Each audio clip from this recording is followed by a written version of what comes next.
महादेव। जय श्री राम। जय हिंदू राष्ट्र। जय देव सेना।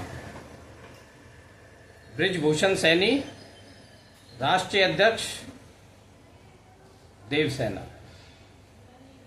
राष्ट्रीय अध्यक्ष मानव एकता परिषद। राष्ट्रीय संयोजक अखिल भारतीय सनातन फेडरेशन। साथियों, आज का विषय है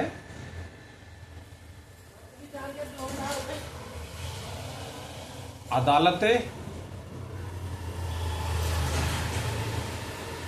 हिंदुओं के विरोध में काम कर रही है।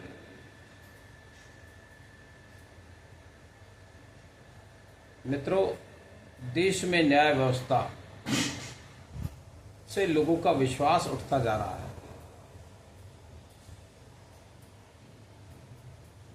क्योंकि न्यायाधीश निष्पक्ष होकर न्याय देने में पूरी तरह से तैयार नहीं है।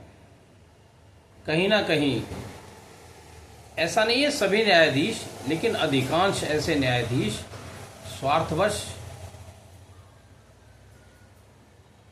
या किसी लालच में या किसी दबाव में पूरी तरह से न्याय देने में सक्षम नजर नहीं आते। और हिंदू समाज पूरी तरह से अपने आप को उपेक्षित महसूस करता है। वह समझने लगा है, लोअर कोर्ट से लेकर सुप्रीम कोर्ट तक उसे न्याय मिलने की कोई गुंजाइश नहीं है। कहीं ना कहीं न्यायाधीश जिहादियों के पक्ष में नजर आते हैं। आतंकवादियों के लिए रात को 2 बजे भी कोर्ट खुल जाती है, जबकि एक आम व्यक्ति को कोर्ट से केवल तारीखें मिलती हैं। उसे न्याय मिलने में वर्षों लग जाते हैं। यही कारण है कि लोगों का विश्वास उठता जा रहा है। इसी तरह से जो जिहादी प्रवृत्ति के लोग हैं, उनको अदालतों से बहुत जल्दी जमानत मिलने की गुंजाइश बनी रहती है। वहीं हिंदू समाज का कोई आरोपी है तो उसे जल्दी से जमानतें नहीं मिलती। सामान्य से मामले में भी उसे बहुत परेशानी उठानी पड़ती है।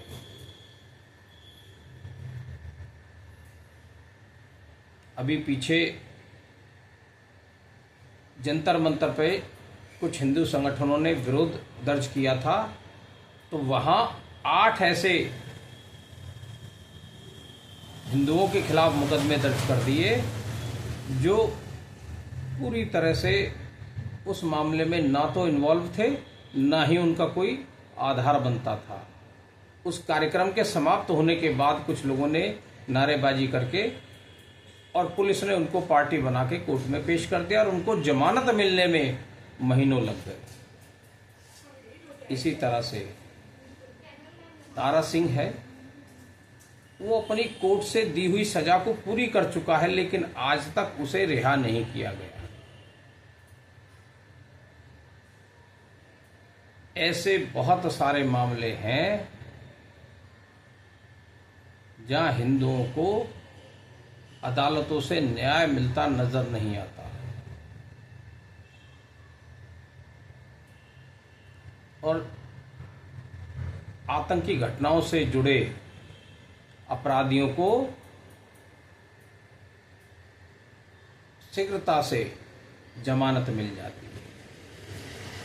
अभी कोर्ट ने एक आतंकियों को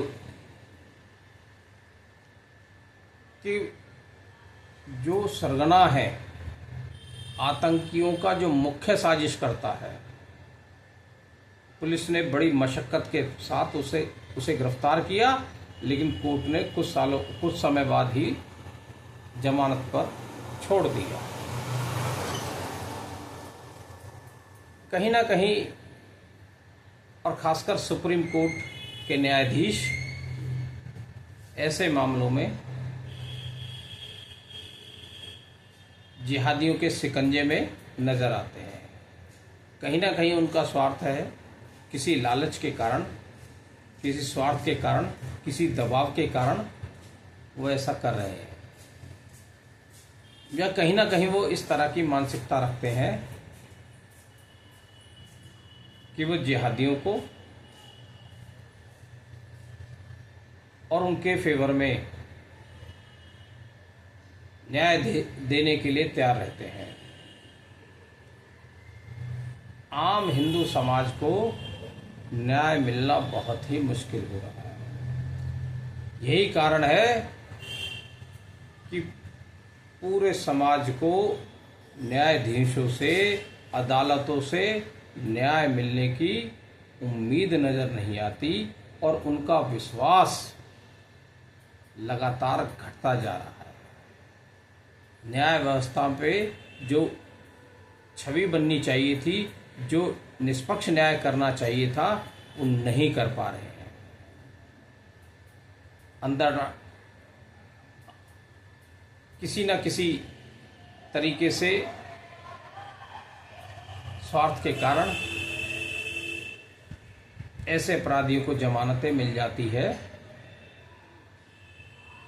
जो पूरी तरह से इन मामलों में लिप्त पाए जाते हैं। लव जिहाद हो, हिंदुओं की हत्याएं हो, दंगे के दोषी हों या आतंकवादी घटनाओं में लिप्त हों,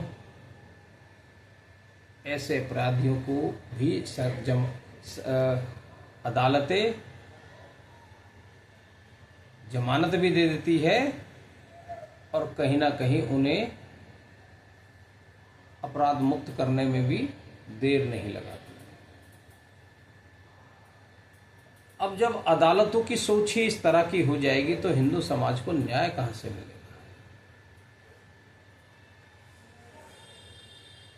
और इसी कारण से हिंदू समाज का न्याय व्यवस्था से, अदालतों से विश्वास कम होता जा रहा है। और इस मामले में अदालतें खुद भी बहुत बड़ी दोषी है। उन्होंने निष्पक्षता से कार्रवाई करने में कहीं ना कहीं चूक की है।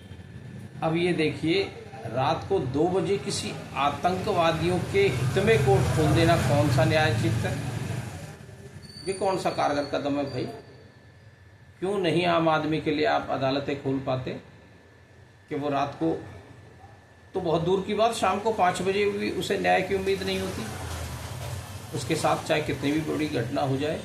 लेकिन एक अपराधी, आतंकवादी, घटनाओं में लिप्त अभियुक्त के खिलाफ आप रात को 2 बजे कोर्ट खोल रहे हैं, तो ऐसी घटनाओं से ही सुप्रीम कोर्ट जैसी अदालतों ने अपना जो छवि है वो खुद ही धूमिल करी है।